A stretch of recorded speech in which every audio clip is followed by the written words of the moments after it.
नमस्कार दोस्तों, स्वागत है आप सभी लोगों का मेरे चैनल के ऊपर। और बात करेंगे आज हम लोग उन पर्टिकुलर स्टॉक्स के बारे में जिसे मैं पिछले 10-12 दिन से लगातार अपनी वीडियोस के अंदर कवर कर रहा हूं। और आज उन स्टॉक्स में आप देख सकते हो किसी में 20%, किसी में 5%, किसी में 10% के आसपास की भी तेजी हम लोगों को देखने को मिली है। लेकिन उससे पहले एक रिक्वेस्ट है दोस्तों, दबा करके चैनल को सब्सक्राइब कर दीजिए ताकि तभी आप लोगों को वीडियो देखने में मजा आएगा। सबसे पहले हम लोग बात करते हैं यस बैंक के बारे में। यस बैंक को मैं पिछले 10 दिनों से लगातार अपनी सभी वीडियोस के अंदर कवर कर रहा हूं और आप लोगों को लगातार बता रहा हूं कि 30 रुपए का टारगेट है यस बैंक का। अगला टारगेट जो है वो 30 रुपए का है। मैं ये शेयर जो है वो कम से कम 17 रुपए से रिकमेंड करते हुए आ रहा हूं कि आप इसे लॉन्ग टर्म में परचेज करिए। जरूर आप लोगों को कंपनी के अंदर काफी कुछ सुधार भी देखने को मिलेंगे और वो सारी चीजें उन शेयर्स के अंदर रिफ्लेक्ट होती हुई भी दिखाई देगी। 17 रुपए से ये 20 रुपए होता है और वहां से मैं रोजाना इस शेयर को कवर कर रहा हूं। और आज फाइनली शेयर जो है वो 25.5 रुपए पर अपनी क्लोजिंग लेता है।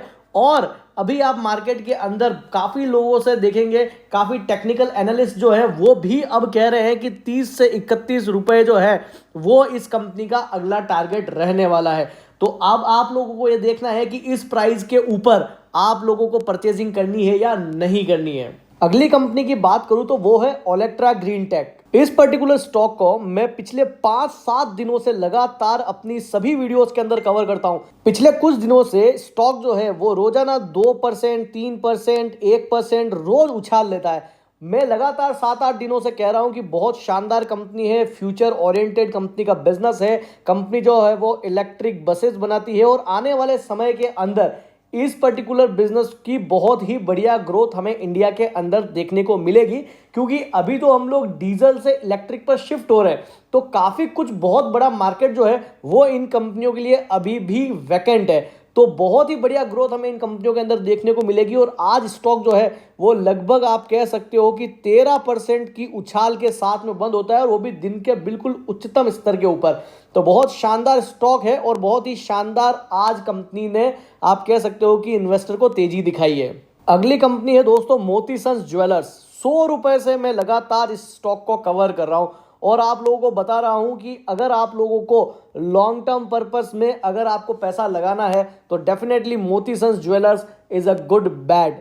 तो मैं आप लोगों को बताता हूं कि 100 रुपए पे था तब रोजाना इसके ऊपर 5%, 5%, 5% के अपर सर्किट लग रहे थे। मैं लगातार उस समय कह रहा था दोस्तों, जब भी आपको मौका मिले और जब भी ये अपर सर्किट खुले तो आप लोग इस पर्टिकुलर स्टॉक के अंदर एंट्री जरूर लीजिएगा और लॉन्ग टर्म पर्पस से ही इस कंपनी के अंदर पैसा लगाइएगा। लेकिन मुझे लगता है कि काफी जल्दी जो है वो मेरा लॉन्ग टर्म जो है वो शॉर्ट टर्म के अंदर ही अचीव करा देगा। लेकिन आज देखिए आप इस स्टॉक के ऊपर 20% का भी अपर सर्किट लग चुका है और स्टॉक जो है वो 190 रुपए हो चुका है। लगभग आप कह सकते हो कि डबल हो चुका है ये स्टॉक पिछले 7-8 दिनों के अंदर।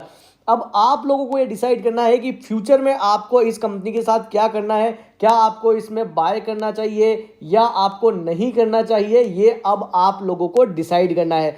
लेकिन मुझे अभी भी लगता है कि लॉन्ग टर्म के अंदर और भी बेहतरीन रिटर्न जो है वो इस कंपनी के अंदर देखने को मिलेंगे। लेकिन अभी इनिशियली काफी ज्यादा आप कह सकते हो लगभग 100% के आसपास की ग्रोथ ऑलरेडी स्टॉक ने दिखा दी है।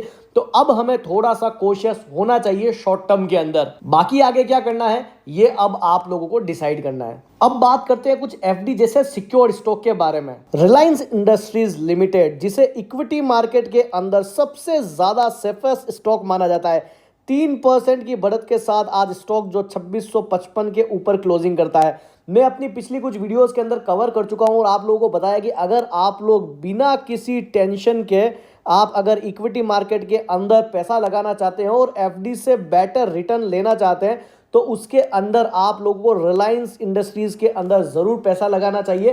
कंपनी जो है वो बहुत ही ज्यादा साउंड है, बहुत ही ज्यादा बढ़िया कंपनी के फाइनेंशियल स्टेटमेंट्स है और कहीं किसी तरीके का कोई लिटिगेशन नहीं है।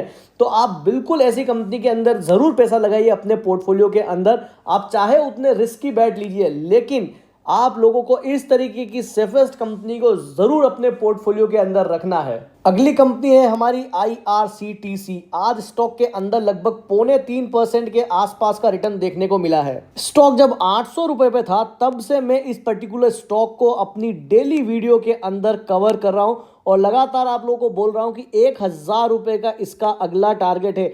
1,000 रुपए तक ये जाएगा ही जाएगा, इससे पहले ये कहीं रुकने वाला नहीं है। स्टॉक जो है आज 944 रुपए पे अपनी क्लोजिंग लेता है और बिल्कुल डे हाई के ऊपर क्लोज होता है। और आने वाले कुछ ट्रेडिंग सेशन के अंदर ही हमें IRCTC जो है वो 1,000 रुपए के ऊपर ट्रेड करता हुआ दिखाई देगा और मुझे इसमें किसी भी तरीके का कोई अचंभा नहीं होगा। आज भी आप देख सकते हैं कि किस तरीके से आप देख सकते हैं दिन भर स्टॉक जो है फ्लैट रहता है और डे एंड पे बिल्कुल डे हाई के ऊपर क्लोज होता है। और मेरी पूरी एक्सपेक्टेशन है कि बहुत जल्दी आप लोगों को 1,000 रुपए जो है वो IRCTC जरूर दिखा देगा। अब बात करते हैं कुछ ऐसे स्टॉक्स के बारे में जिन्होंने अभी तक इतनी भारी भरकम तेजी नहीं दिखाई है, लेकिन अगर हम लोग लॉन्ग टर्म के अंदर पैसा लगाना चाहते हैं तो डेफिनेटली उन स्टॉक्स के अंदर हमें आप कह सकते हो कि पैसा जरूर लगाना चाहिए।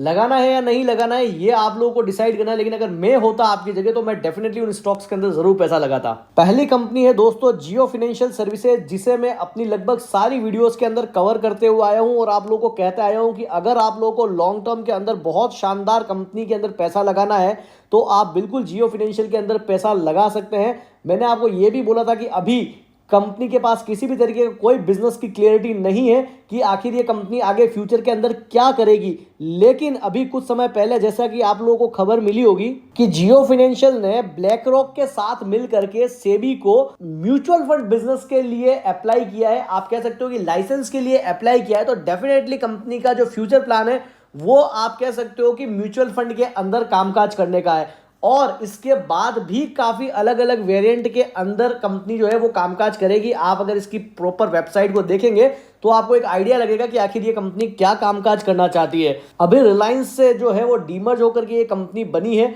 और मेरा ये मानना है कि ये लॉन्ग टर्म के अंदर काफी अलग अलग वेरिएंट के बिजनेस करेगी और बहुत ही शानदार रिटर्न जो है वो इन्वेस्टर को देगी। अगली कंपनी है पतंजलि ग्रुप से पतंजलि फूड लिमिटेड। 900 रुपए से आज स्टॉक जो है वो लगभग आप कह सकते हो कि 1600 से 1700 रुपए के बीच में कामकाज कर रहा है और मुझे लगता है कि आने वाले समय के अंदर आप लोगों को पतंजलि फूड जो है वो 2000 या उससे ऊपर के लेवल जरूर दिखाएगा, लेकिन इसको आपको लॉन्ग टर्म पर्पज से ही खरीदना है।